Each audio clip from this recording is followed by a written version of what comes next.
Okay, last time what we discussed was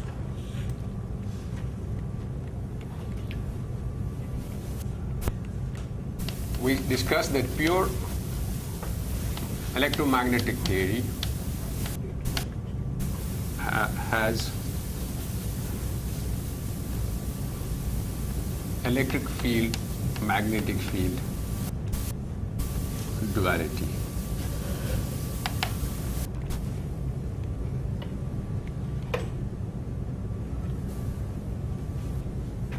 This is a self-dual theory.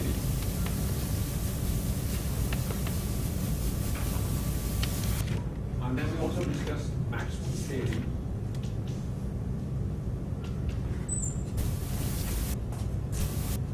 Maxwell's theory generalized include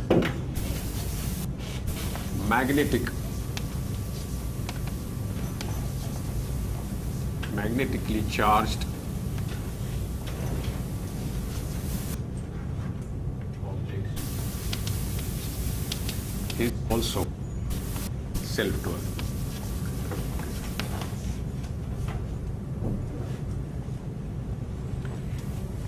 Then also we discussed to describe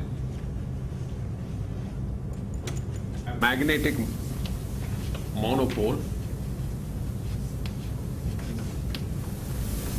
We need to prescribe gauge potential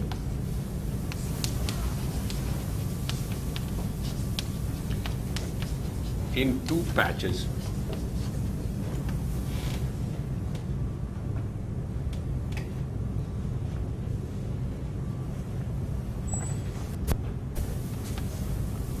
Each having singular behavior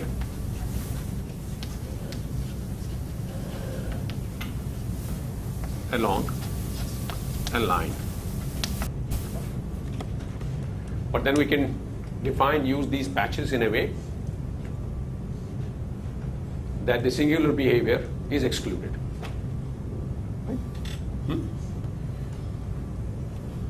So two patches are such that the singular behavior is excluded.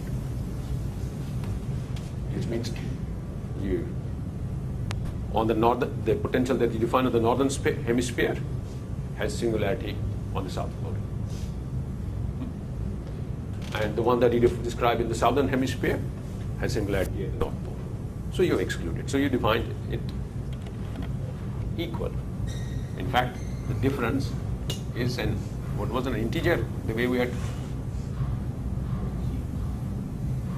Difference is the magnetic charge.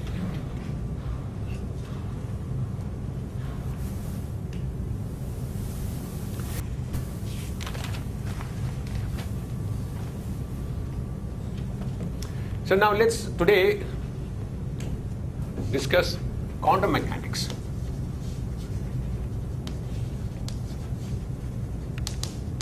Of an electrically charged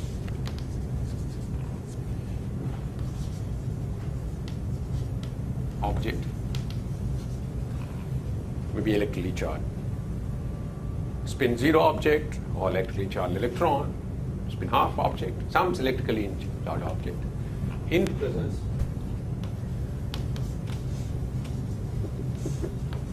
of a magnetic monopole.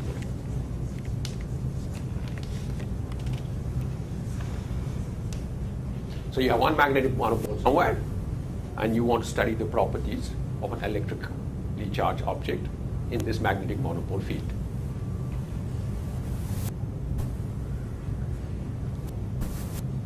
And we'll require such a description. We shall require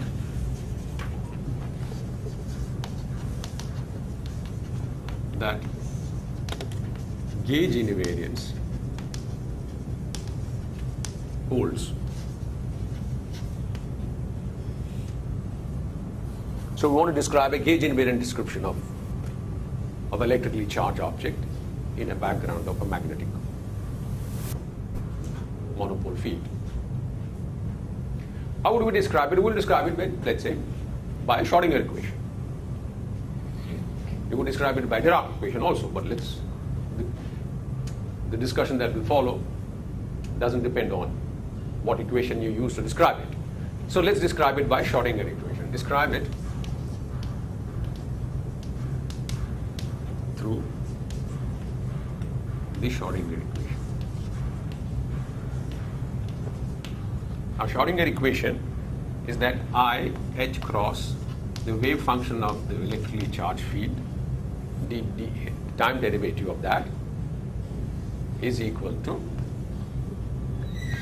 h square twice m, the mass of the electrically charged object, derivative del IE A cross H, and A is the gauge potential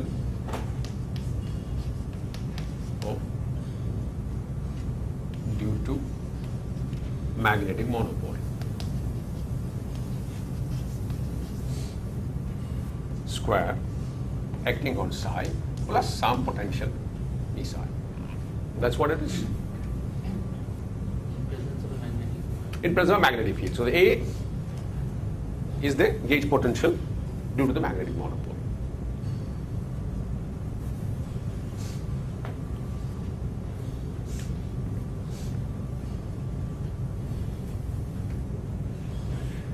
Now this equation, this exhibits gauge invariance. Gauge invariance is given by A vector going to A vector prime, which is A vector plus grad of some chi.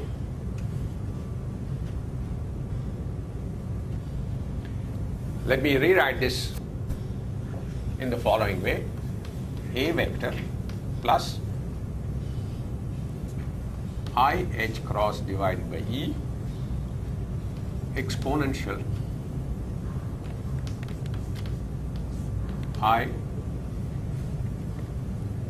E chi divided by H cross E slash exponential I E chi by H cross. One of them has to be minus, so this is minus.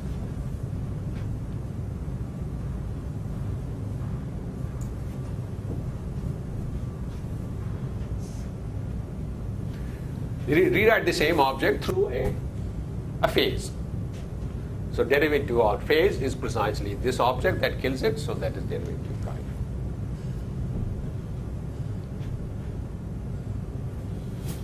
Or equivalently, you can write it exponential I E chi by H cross. Now this E is exponential, this E is electric charge of A plus I H cross E del slash of E I.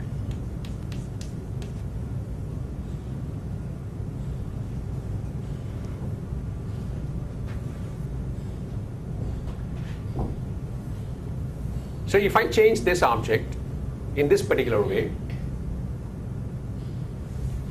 that means, or let me rewrite this again further, is E I E x cross H I H cross E del slash minus I E H cross A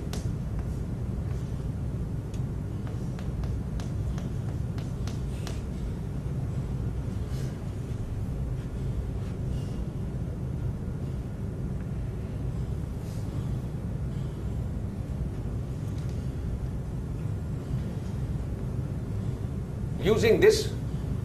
If I look at this operator, how does this transform? this will transform covariantly, right? That's why that. And in order to have the invariance of this equation, I have to change the wave function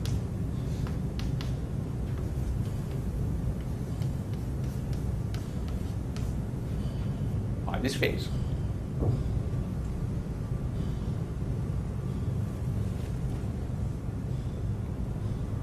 So under these transformations, this equation is invariant.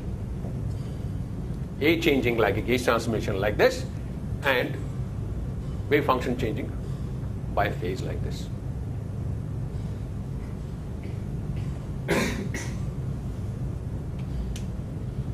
If that happens, then this equation is it's not really invariant, it's covariant. In the sense that it will pick up overall phase, constant phase. Not a constant phase, overall phase.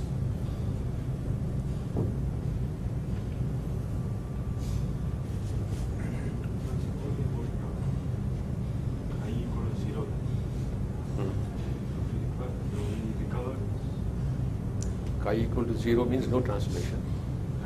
Yeah.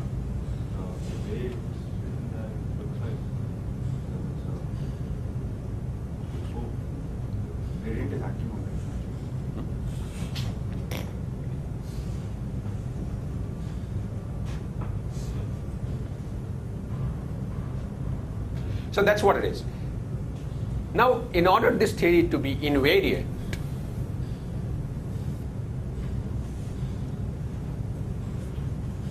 I mean this transformation to be well defined, I don't need any value of chi, any continuous value of chi. What I need here is invariance so that this phase is continuous. Not chi, but the phase.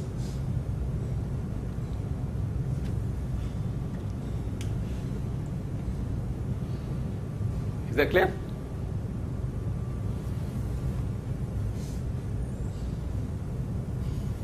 So what we need to, in order to define this transformation, we require that phase I.e. chi by h cross is continuous and not necessarily chi. If chi is continuous, that's also an invariance, but that we don't need that. We need only the phase to be continuous, which means along a closed loop,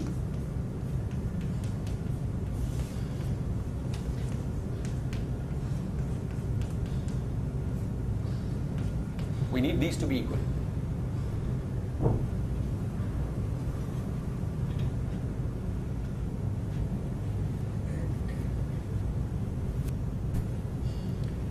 That is, what we need is chi 2 pi minus chi I 0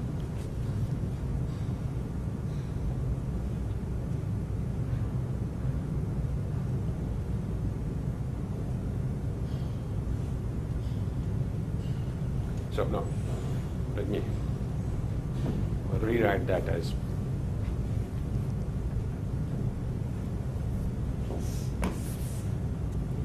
so what it means is that exponential I chi 2 pi chi at 0 E cross H is 1.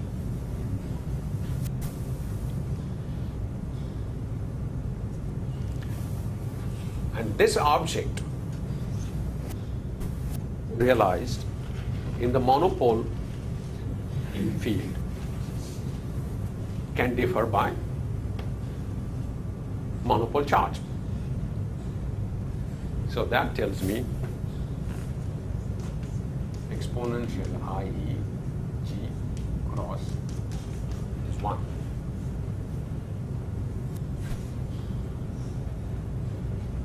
And that tells me that EG is 2 pi n cross h, where n is 0 plus minus 1 plus minus 2.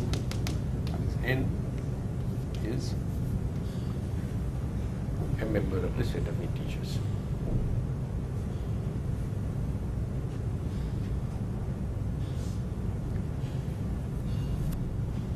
Is this argument clear?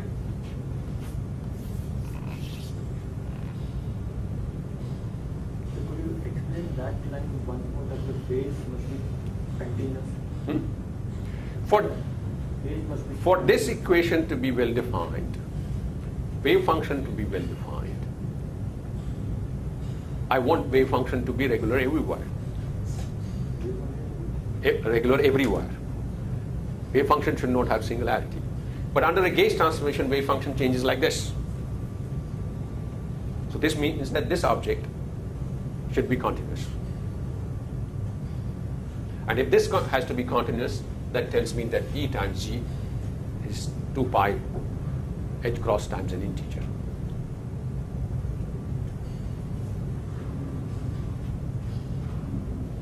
So what it tells us is that if there is an elementary, if there is a magnetic monopole in nature,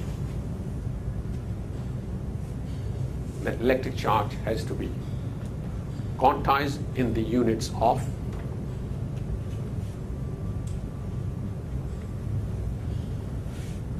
of 2 pi divided by the minimum magnetic monopole strength. Sir, and So that means this is what is called Dirac-Saha quantization condition. Dirac was the person who obtained this first, and then some years later Saha also obtained it. 31, 36. Or he even remembered the dates. Sir, excuse me. Sir, has there been any attempt to prove it? I mean, that quantization of electric charge will imply the existence of a magnetic monopole? I mean, I'm just curious that if this be a necessary and sufficient condition, then we have to have a magnetic monopole, sir. Good. If we have, since we have seen in nature electric charges, so far whatever we have found for physical objects is quantized. That doesn't necessarily mean that magnetic monopole must exist, but that means that magnetic monopole, if it exists, is consistent with it.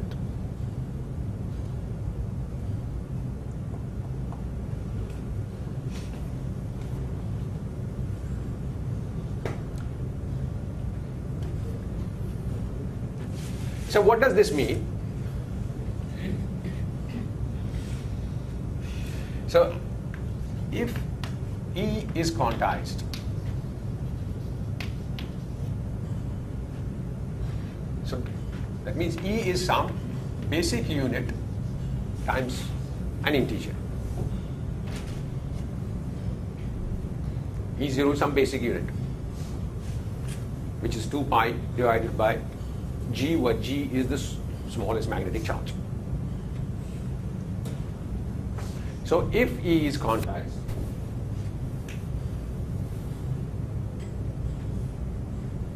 then exponential IE chi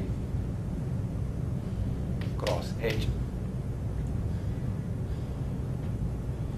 is as exponential I E0 n chi cross H.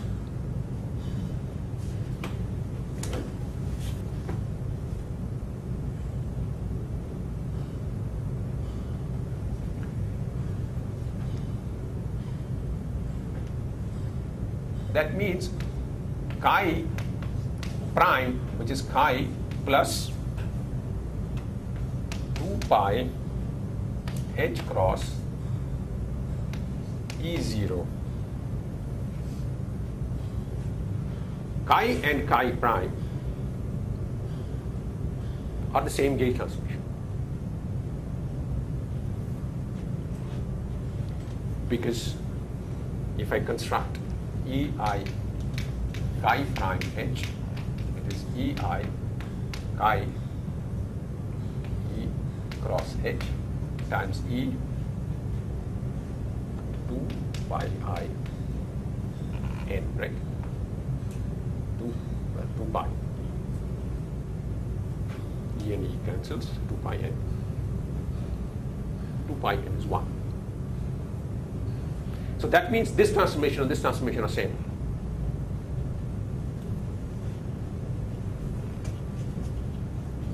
So that means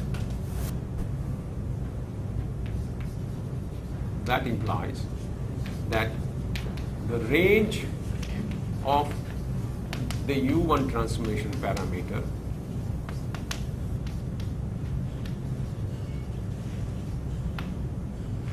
is finite. It is 0 to 2 pi over E0. 2 pi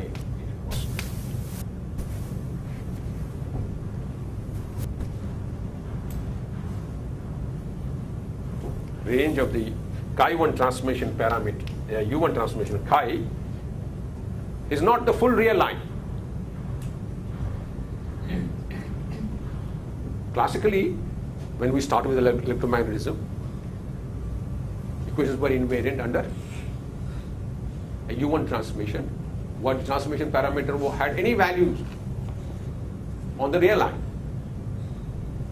But what this tells us is that if there is a monopole in nature, then quantum theory tells us electric charge is quantized, and the U1 invariance that the theory has the range of parameter which is finite or which is compact, which means invariance only under compact U1.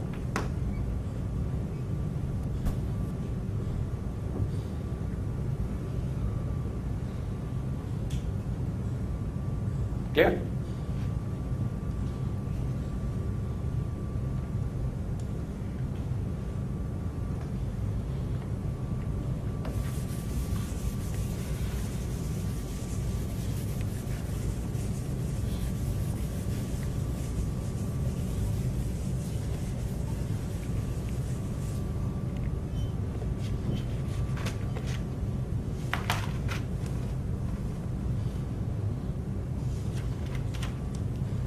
And this has very interesting consequences.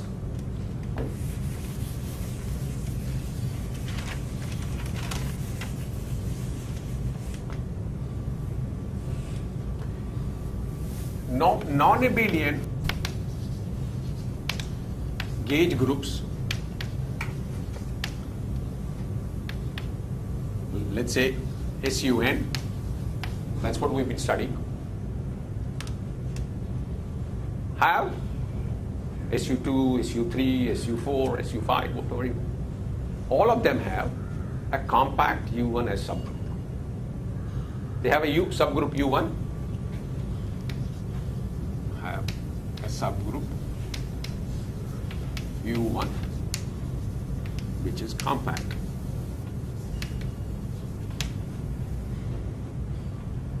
In fact, these groups are compact. Non-abelian gauge, compact gauge groups.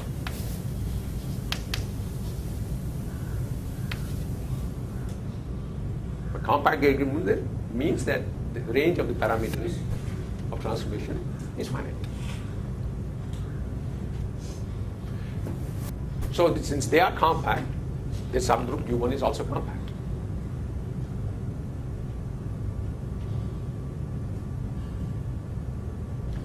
So if you have a theory which is described in terms of any of these groups, then in that theory, turning his argument, there is a possibility there can be magnetic monopoles.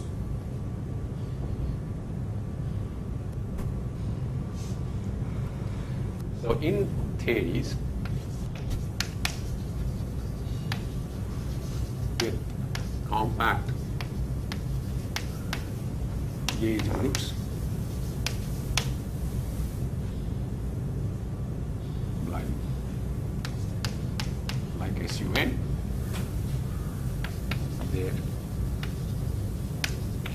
there may be magnetic monopoles.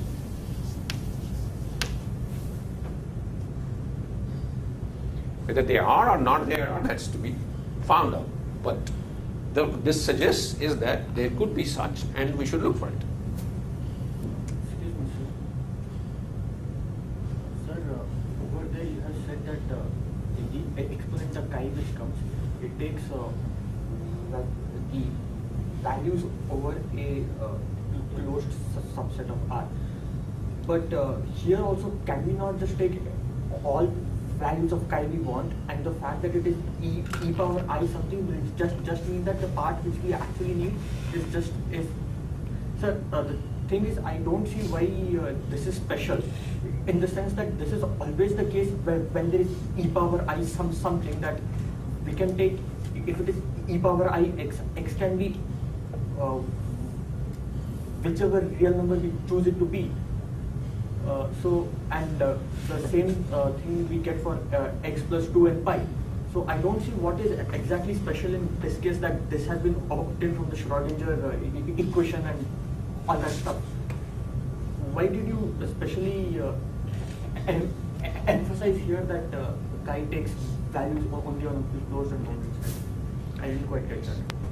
The Schrodinger equation is just to justify what you are saying, which means the relevant object is exponential. Right? And once it's exponential, okay, then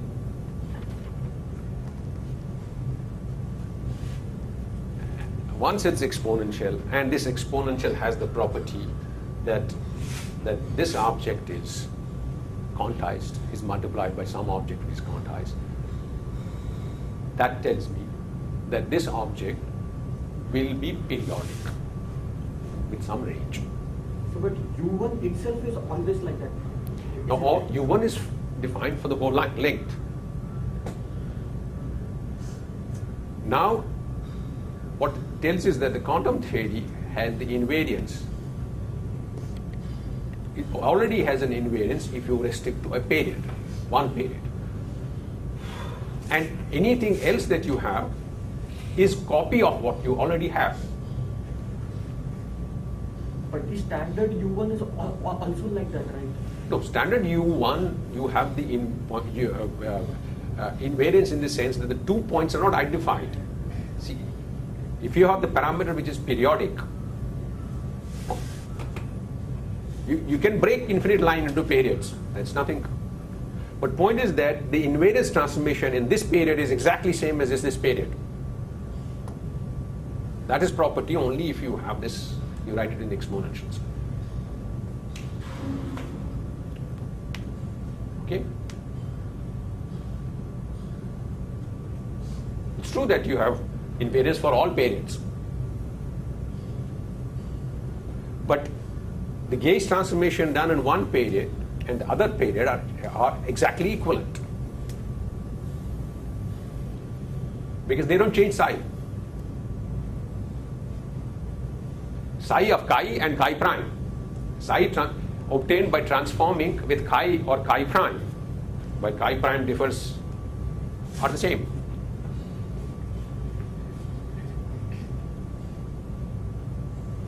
I can put even m here, an integer here, that will give me different periods.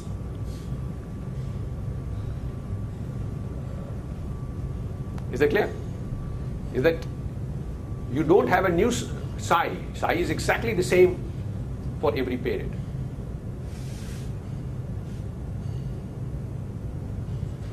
And that's happening because E is quantized.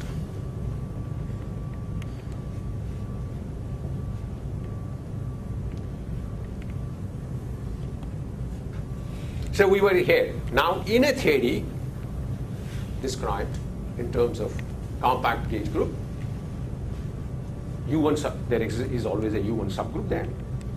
And that in such a theory, there can be magnetic monopoles.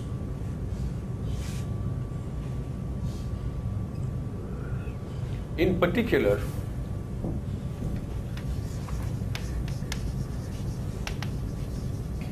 for some reason, there are people who believe gauge theories based on SU5 gauge group are interesting.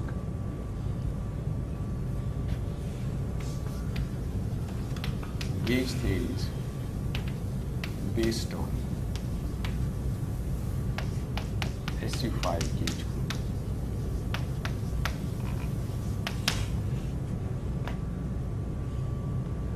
They're interesting because there are people who think that electroweak interactions and QCD interactions. Electroweak interactions are described by SU2 cross U1 gauge theory.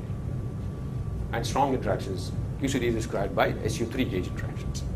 These all can be described by one theory.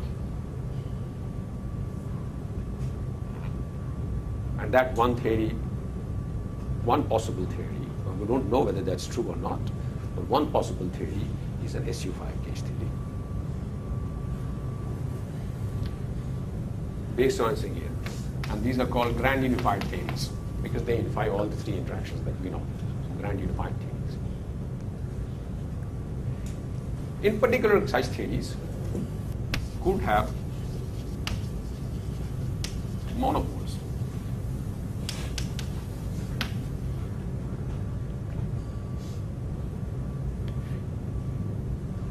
Now we already know that we don't see monopoles in nature so easily because we don't see them. We have not discovered them experimentally. So if at all they have to be, or in SU5 theory they have to be, and that is what SU5 describes nature, then they have to have some special property that we have not been able to detect them. One property is that maybe they are very heavy and none of our accelerators can produce them.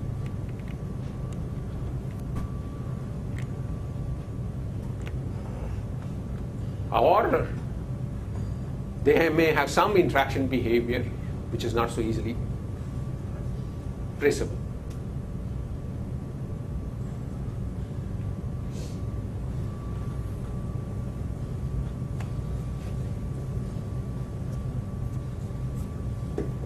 So that's it. So those are some general remarks.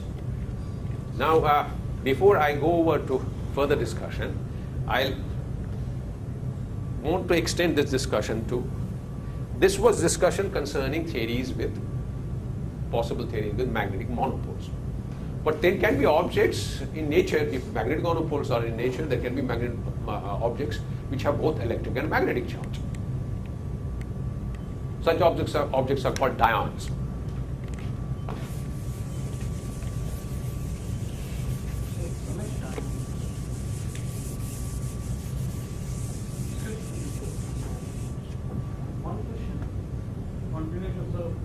If I suppose consider a chi prime, which is chi plus 2 pi h cross by e instead of e naught, that chi prime and old chi still gives same psi, isn't it?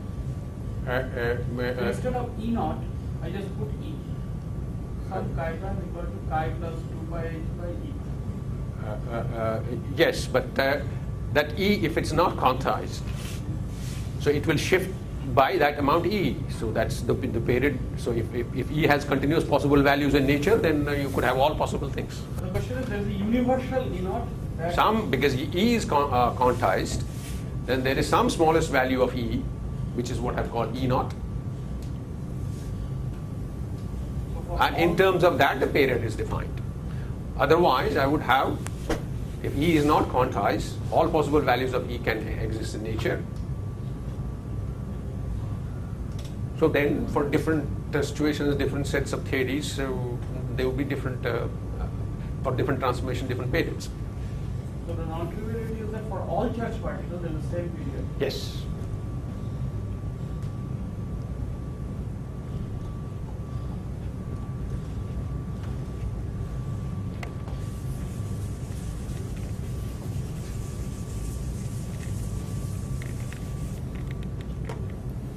So if there are monopoles, magnetic monopoles, they can, for objects called dions, carrying both electric charge Q and magnetic charge G, there's a corresponding quantization condition that I wrote here.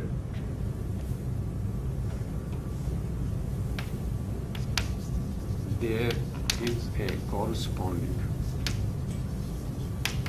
quantization condition.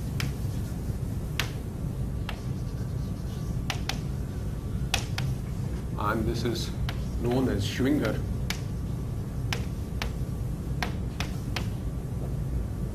Zwanziger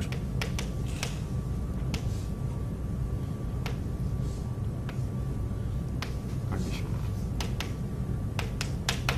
And that states that if you have Q, E1, we call it E1.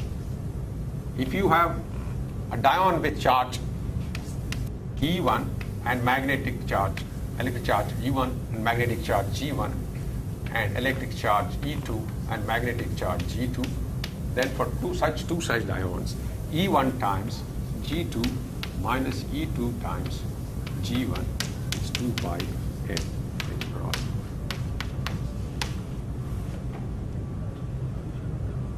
This is the corresponding condition.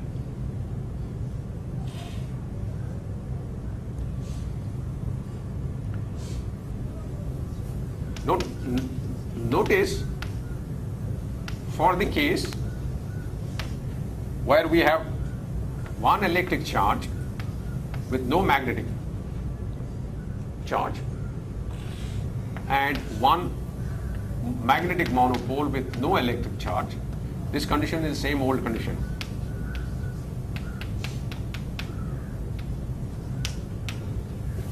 This is Dirac-Saha condition.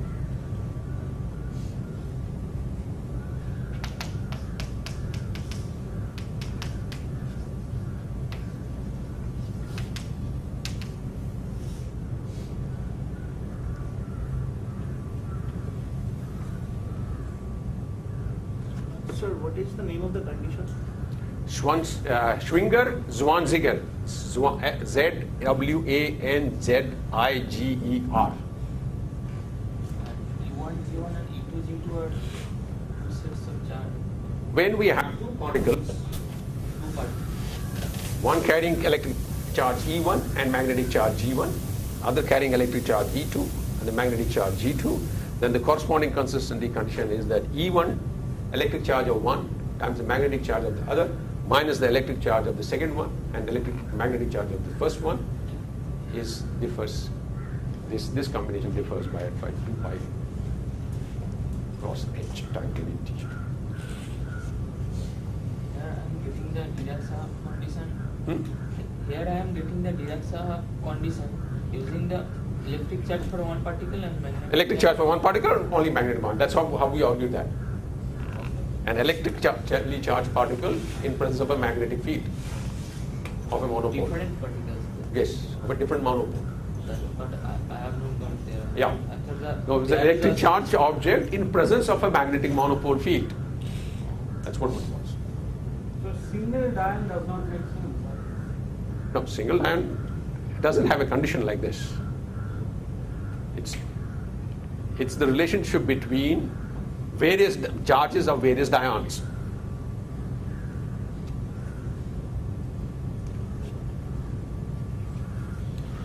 All right? But what is interesting is that this Schwinger-Zwanziger equation has some nice property. And the nice property it has, property number 1. Nice property. That it satisfies discrete duality. It's invariant on discrete duality. Discrete duality is E going to G, G going to minus E. That's what our discrete duality condition was. Electric charge goes to magnetic charge goes to minus electric charge for each one of these particles. If you do that, this condition is invariant.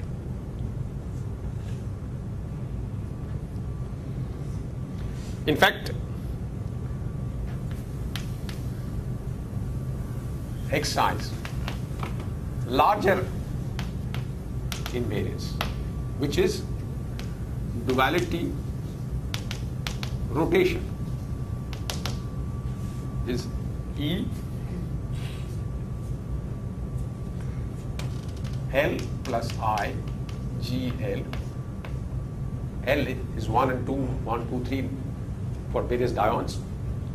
This object, if I rotate it by a phase E, this condition is invariant.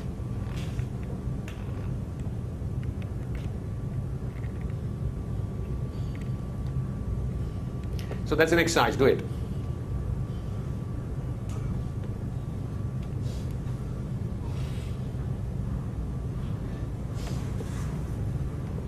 You can do it in a longhand by seeing what this means, that how does E change, how the real part changes, how the imaginary part changes, and then put it back and discover that. Or you can do it a little more quickly. So I'll give you a hint.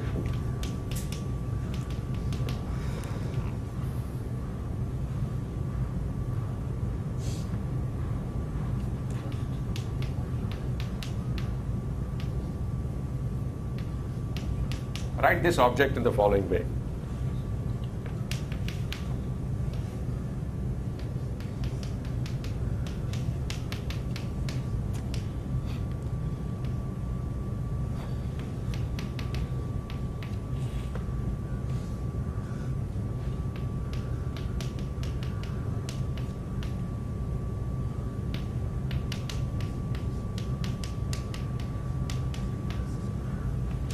And then it's transparent.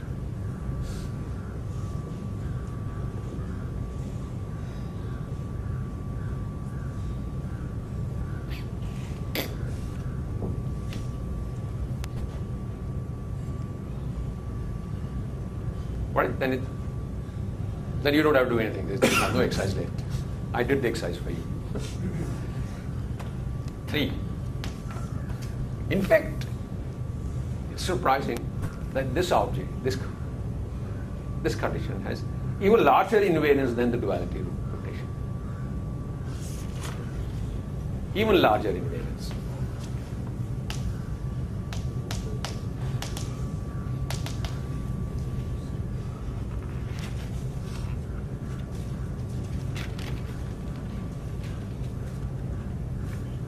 And that invariance is invariance under what is called SL2R rotations.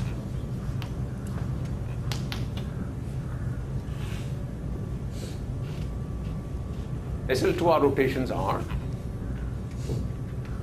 GI, EI rotated by RST, a matrix GI, EI, where this matrix is made up of 4 entries, 2 cross 2 matrix, arbitrary numbers, constants. See, this phase is also constant. The duality transformation is a constant transformation. Right? Some 4 constants with the condition that determinant of this 2 cross 2 matrix is 1.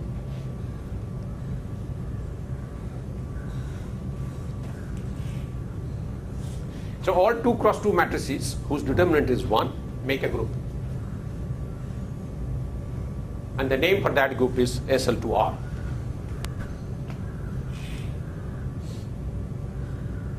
Two to tell you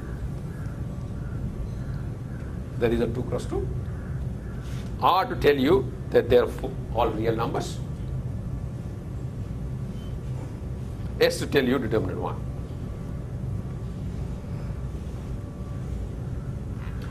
So just check that this condition has invariance under this.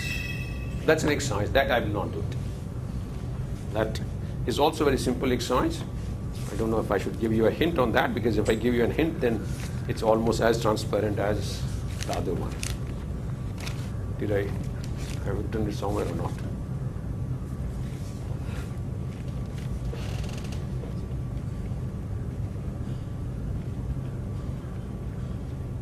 Anyway, so you just do it. Huh? So this is an exercise, you do it.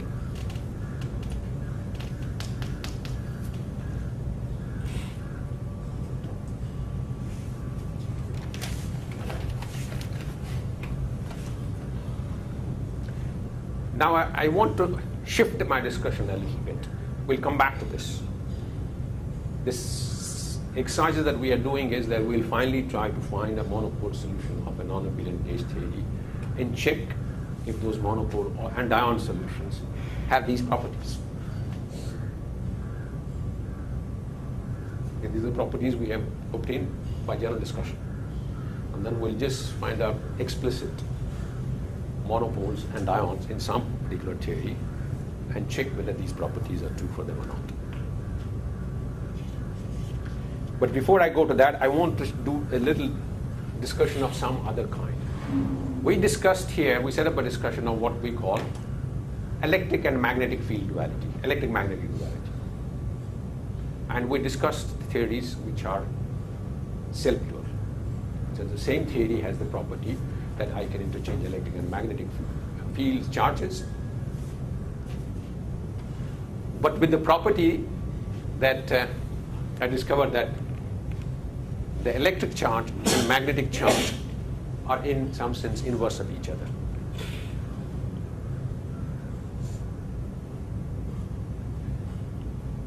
So if I have a large electric charge, that means small magnetic field, magnetic charge.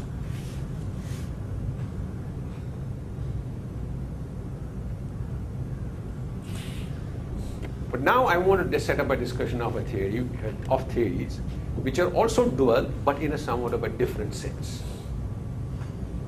They are not self-dual. They are not dual within its own description, but they are dual as two theories which are related by some duality to each other.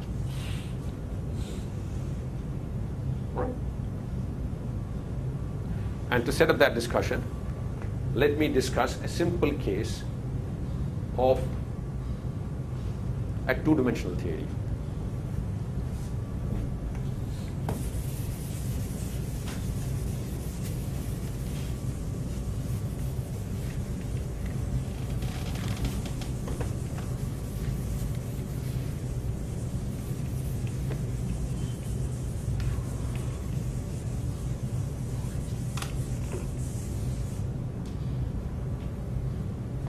So what we're going to do is another kind of a duality.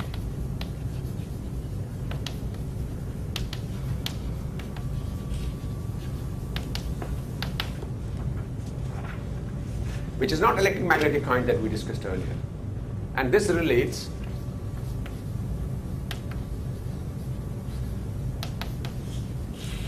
two field theories.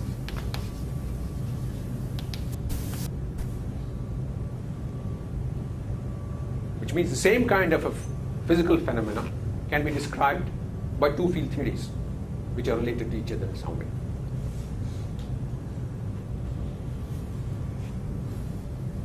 And this is two-dimensional. We discussed two-dimensional theory, and it's called Sine-Gordon theory in 1+1 dimensions.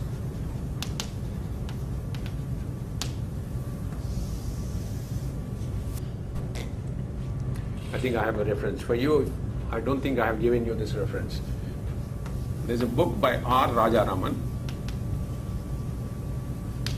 It's called Solitons and Incentrons.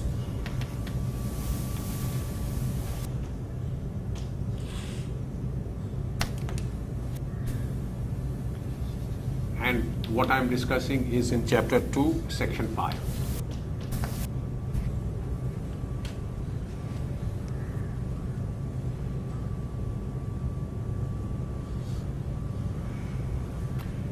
The action for this theory is given by action S is 1/2 dx dt of d phi dt square minus d phi dx square minus 2v of phi.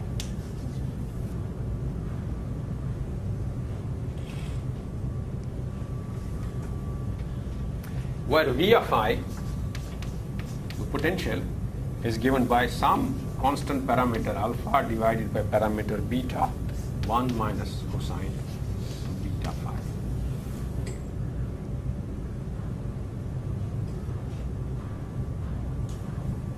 Okay. And if you expand this about small phi,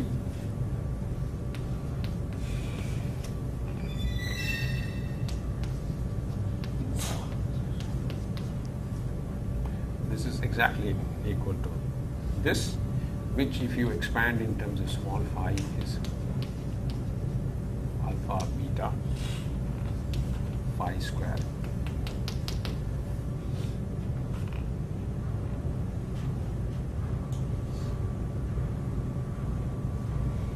Did I have everything right?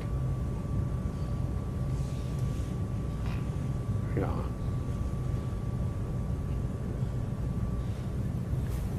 Is that clear? Why did I expand this? Because then that it reflects that it describes a scalar field of mass m squared to be given by alpha beta. M square is, yes.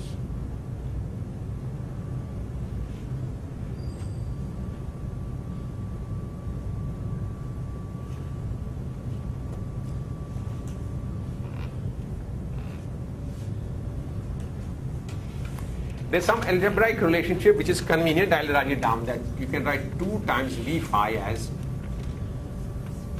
some u phi prime denotes derivative with respect to the argument. So derivative of u square, where u phi is 2m beta sine beta phi by 2. No, sorry, u phi prime is that, and u phi is minus 4m beta square cosine beta phi by 2.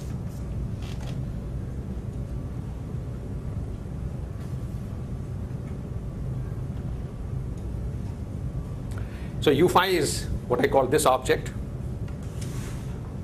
square, and if you integrate that over phi, you get u.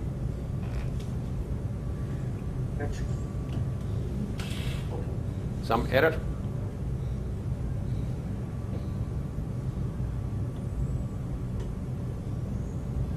This is the same as this one, right? This is 2 alpha beta I've called m square. So 2 for, yeah, so this is exactly that, and that you just integrate that and you have the u phi.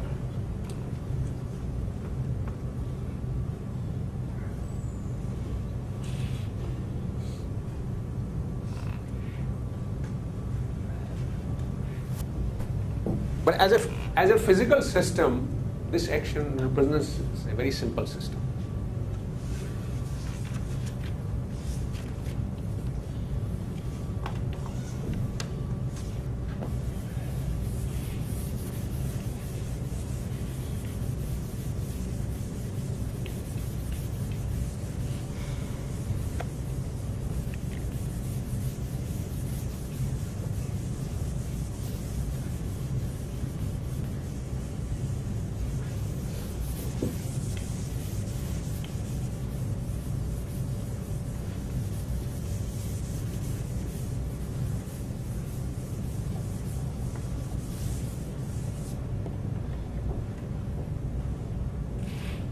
this is a model for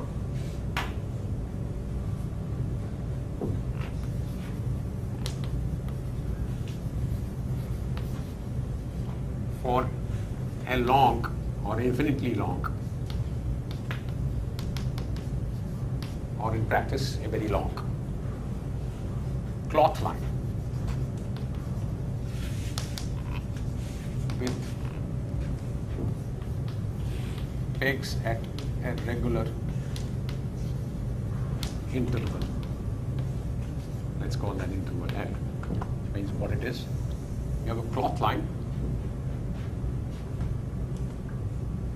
and which has pegs hanging.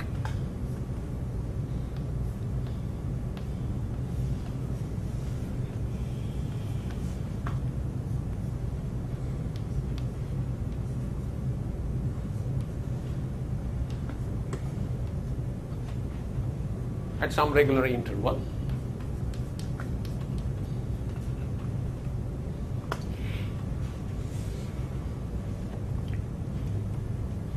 And each peg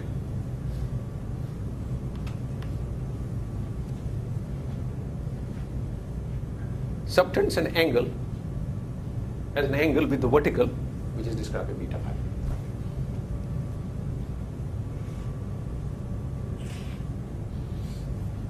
And at different locations of x is this. At different locations of s, there's different values of this angle that the peg has with respect to the vertical from the line. So the peg just moves in one Huh? plane. Does the peg just move in one Peg moves. in a plane which is Peg is hanging around here, and there's a cloth line. It can just go around. Yeah, but does the peg move only in one plane? which is Peg moves normal to in. the- Peg moves in the. If this is the plane, peg moves perpendicular to the plane. Right.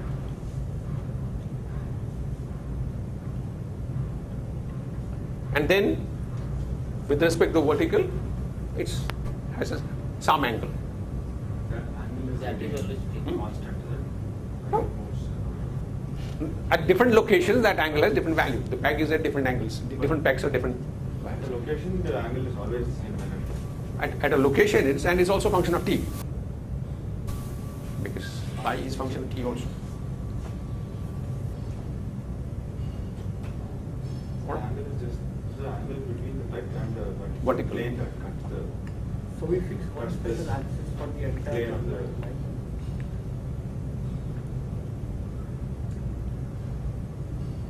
Yeah, see the peg could be like this along the board.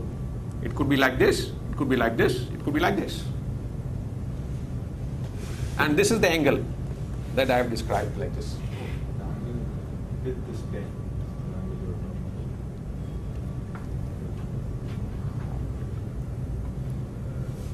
This angle. No, is that clear now? Drawing and doing is different. So that's what this describes. How does this describe this?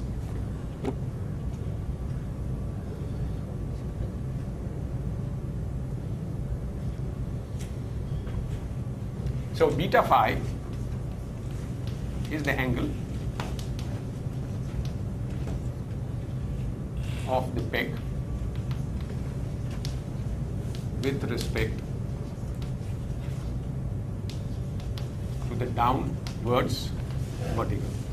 Downward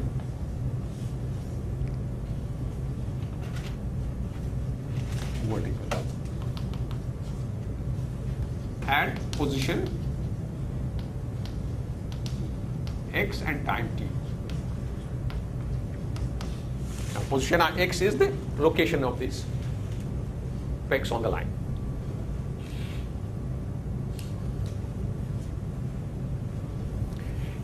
Now, how would you describe this situation? You will describe it by in the spring course. Spring connecting two pegs. This is the rate of change of phi with respect to x. That's essentially the potential energy contained in a unit distance, which creates a tension in this string. So you think of this string as a spring with two things hanging on it. Per unit length of this is the potential energy created due to the tension created in the spring by phi. And this object, B phi, or B phi, is the gravitational potential energy.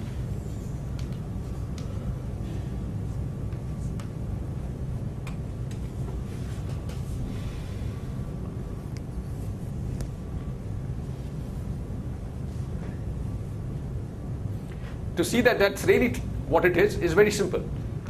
Let me draw this on a bigger scale. I have one peg here. This is vertical, another peg here, and then I have another peg here. This distance is L, or maybe half of this distance. Let me take from here to half there. This is L. This is L by 2.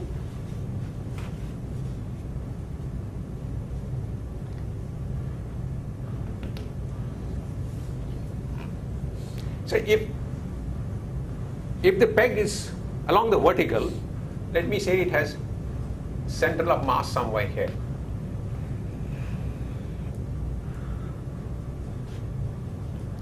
And when it is in this position, the center of mass moves like this. And let me call this height h.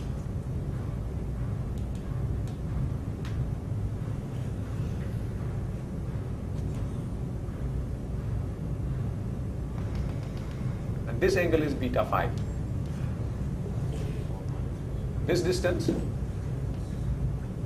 is h, and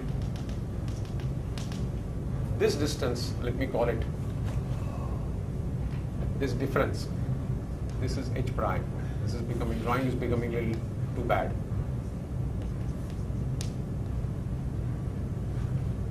Is it clear?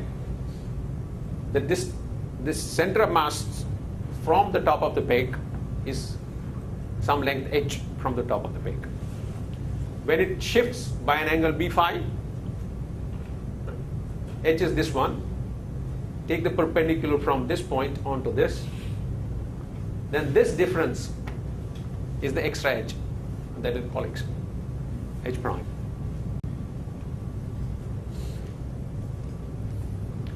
So the potential energy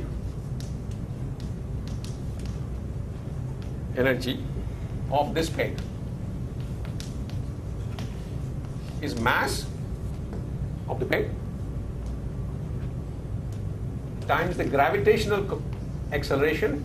This is acceleration due to gravity, not the same g that we used earlier. What is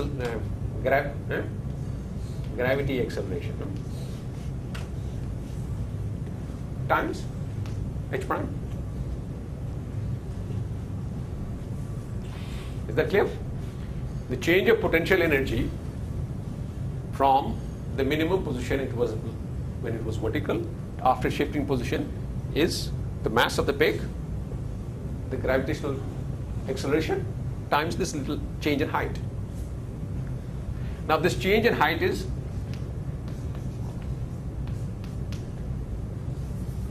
height 1 minus cosine beta phi. H prime is h times 1 minus cosine beta phi.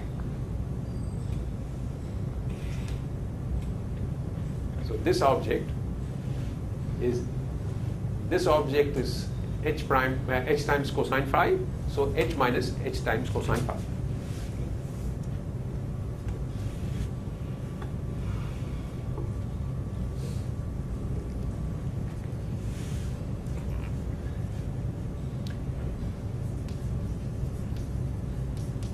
Potential energy per unit length, or potential energy density per unit length. Now this is the potential energy contained in length L, because for every peg there is this kind of a. This is the total potential energy. So you divide it by this L. Is this object divided by L? So we have mgh L by 1 minus cosine beta phi.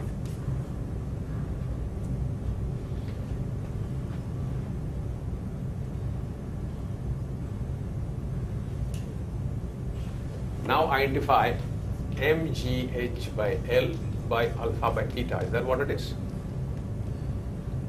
That's precisely the potential we have.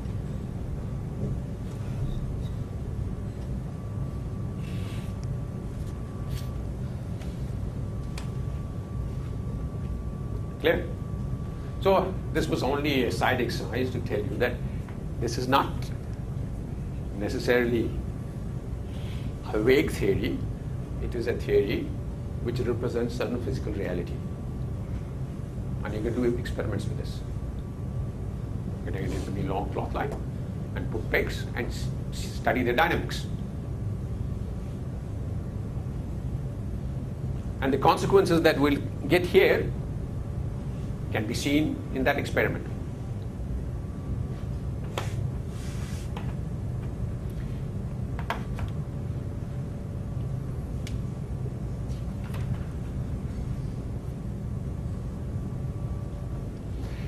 Okay, so this was now given this field theory, what are the various quantities of interest? Quantities of interest are equation of motion, for example. What is the equation of motion from this theory?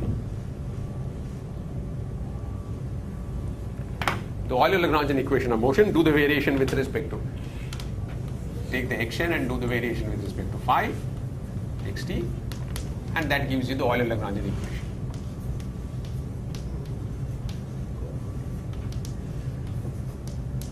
And Euler-Lagrangian equation is the second derivative of phi of x and t with respect to time, my second derivative of phi of x and t with respect to x is equal to minus alpha sine beta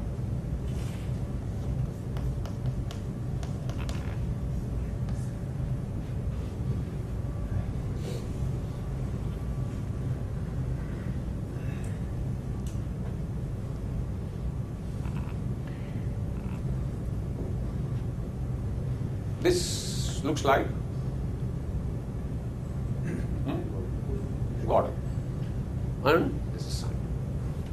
So therefore name sine Gordon equation. This is sine Gordon equation.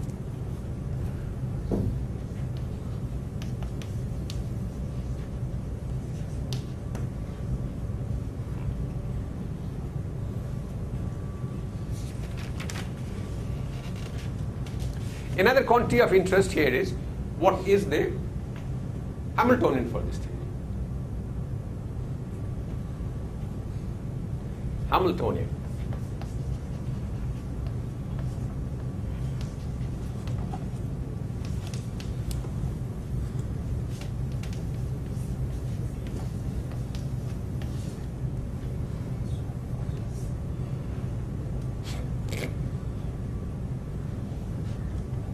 Can anybody tell me what is the Hamiltonian?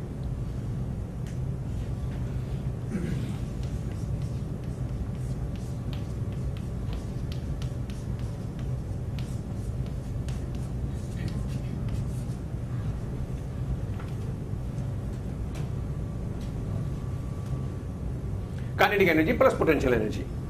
This was kinetic energy minus potential energy, two pieces of potential energy. So kinetic energy plus potential energy. Lagrangian density is kinetic energy minus potential energy. Hamiltonian is kinetic energy plus potential energy.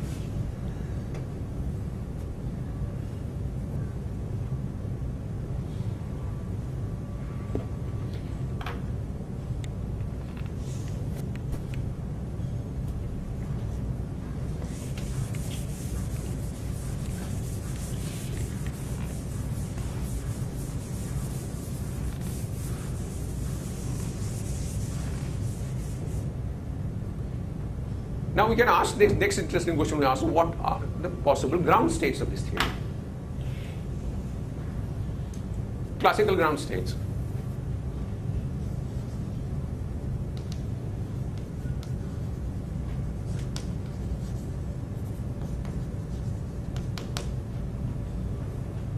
Classical ground states, what do we mean is minimum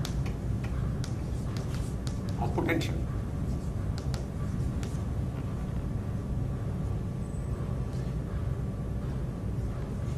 V prime phi, from what we have, just evaluate that is alpha times sine beta phi. Second derivative of phi is alpha beta cosine beta phi.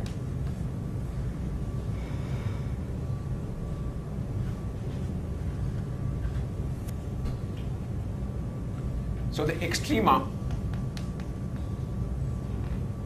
of V phi are points where the first derivative is 0. And where is sine phi derivative 0? Where beta phi is n pi, with n 0 plus minus 1 plus minus 2 .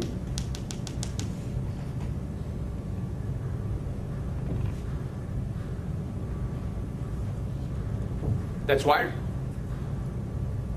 V phi prime is 0, because V phi prime is sine is 0 at these values of beta phi, n pi. Some of them are minima, others are maxima. So of these,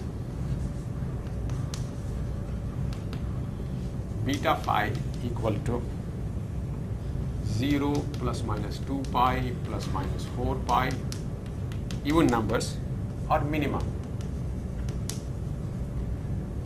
And plus minus pi plus minus 3 pi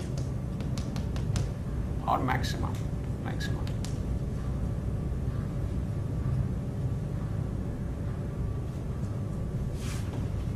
Clear? Second derivative for these values is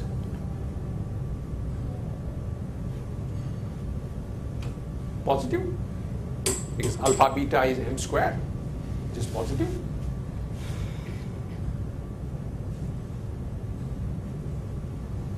And for these objects, second derivative is negative.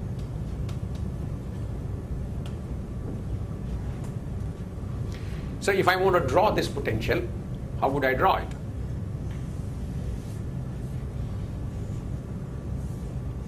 V of phi as a function of phi.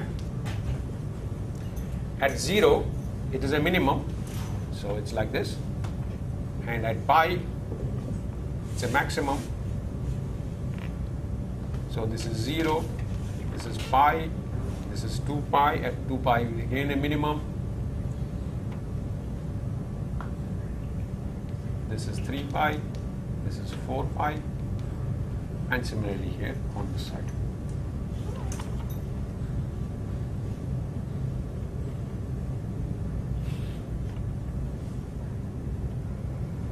This is minus pi, this is minus 2 pi, this is minus 3 pi, this is minus 4 pi.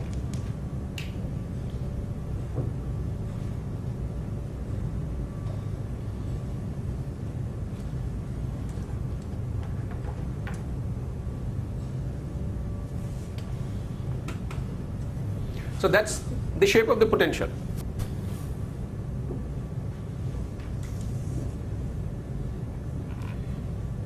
So now let me write again. Minima now are minima or ground states correspond to beta phi equal to 2n pi. N is 0 plus minus 1 plus minus 2.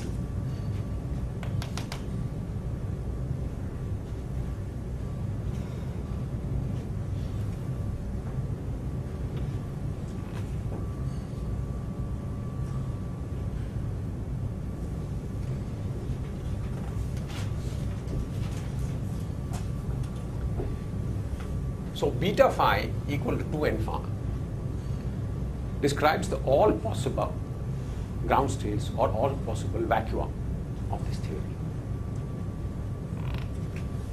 So this is the space of all vacua of this theory, described by these values of phi, beta phi, described by, characterized by even integers, 2n. And this space is sometimes given a technical name. Some people like it, but it's not relevant for us, but you may see these kinds of names, so I put the name there. This is called moduli space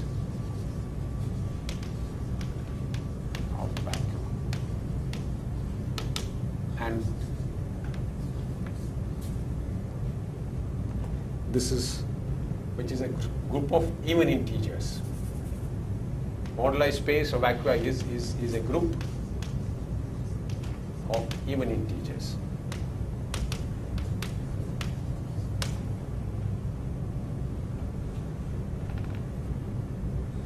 The fancier name.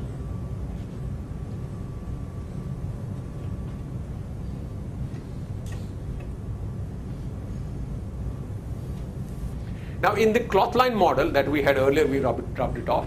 Cloth line model. Cloth line and peg model, Peg's model. What does this ground state, any of these ground states mean? Is that you have the cloth line and you have all pegs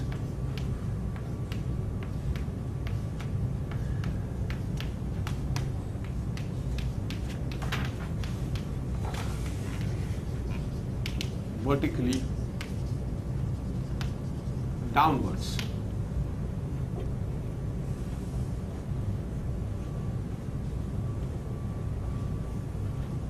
Right? And if you had all pegs vertically upwards, that would be a maximum energy configuration.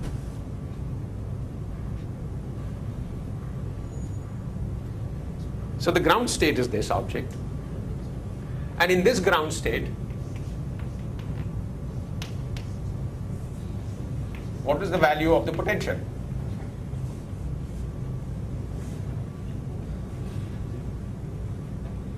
Value of the potential is 0. So there is no energy, no potential energy in any one of these states.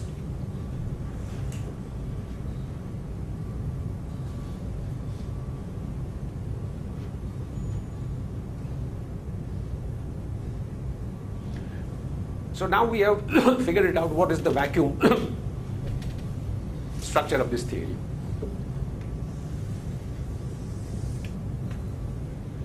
Now, let's ask the question, are there any time independent configurations of this model? Static, time independent, static configurations. Static configurations.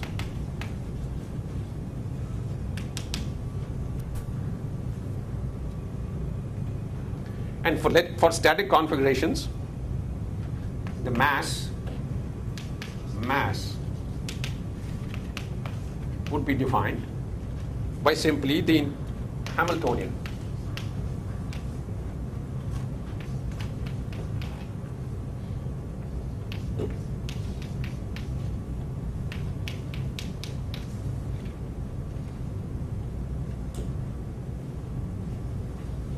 Static means there's no such piece, only this much. And since it's static, that's Hamiltonian will give you directly the mass. And let me rewrite this as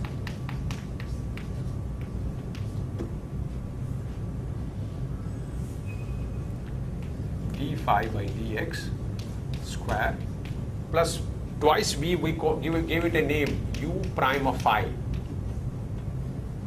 square. There, we introduced that there.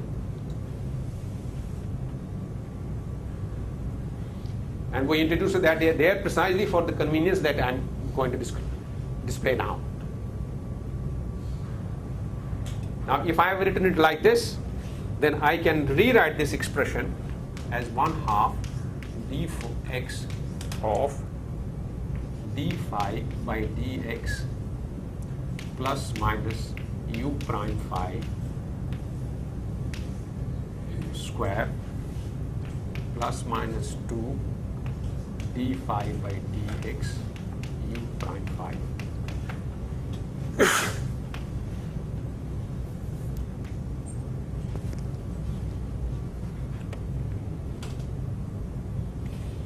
I wrote this as a square. So this is d phi dx squared, d u prime squared. I can write these two squares in this combination, d phi dx plus u prime phi x. And if I take plus, then I have the cross term, I subtract it out. And if I take minus sign here, then I have a cross term with a negative sign. So I cancel it by adding a cross term. Is it clear? Now, if I have written it in this way, if I have written it this way, so what have you written in the second line there?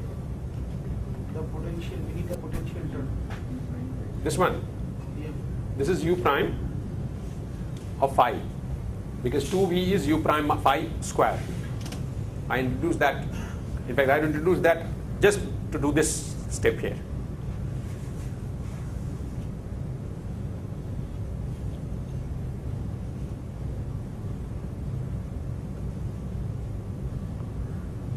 And this I'll rewrite now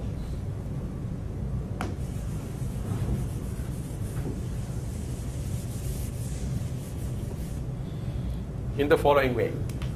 M is half dx of d phi dx plus minus u prime phi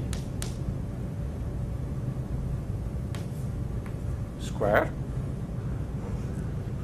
plus minus t, and t is the object, minus infinity to plus infinity, this is minus infinity to plus infinity of dx d phi x of u prime phi.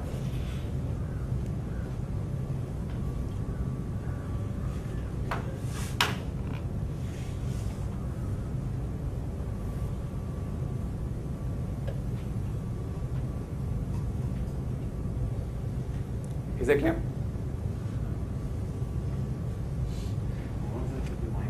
Huh? Plus, one of them, it has to be other way around. Huh?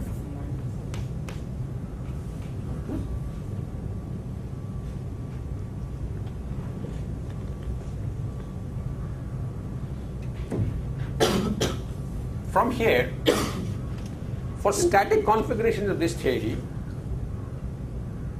the mass would be given by this object. This object already tells me that such a mass has to be bounded. The reason is that this object is positive, it's square. So therefore, this mass has to be R.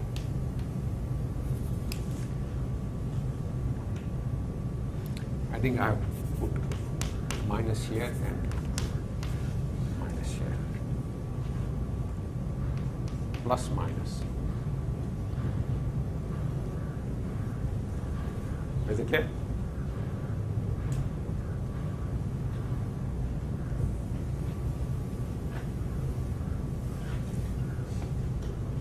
Because this is a positive quantity.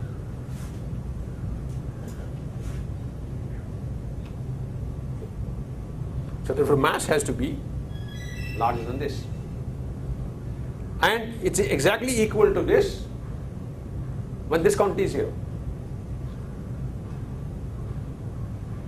So equality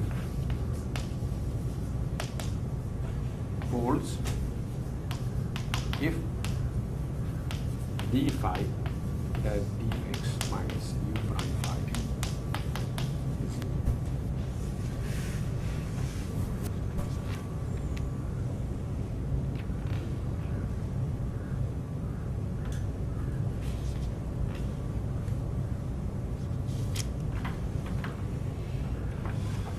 Now what's interesting, if this is so, then this object is plus t or minus t.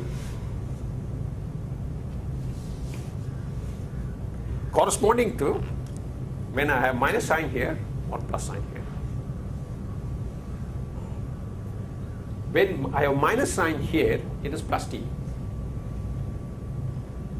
We'll be able to show soon, if we have time now, I don't know if we have time, maybe next time, that this quantity is positive. If phi is a solution of this equation with a minus sign. So then the mass will be positive. Equality holds, which means mass here is plus minus t.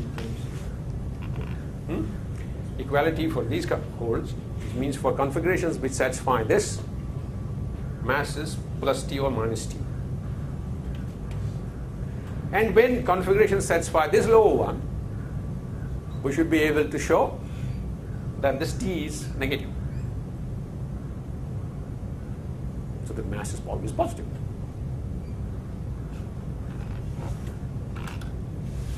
We can directly see. Yes, you see it from the expression. That back. You see it from the expression, that's what it is. Yeah, because you can convert it to square, that's what it is. So this sign, all right, but the next, I will do the next time, we'll try to find out what are these configurations.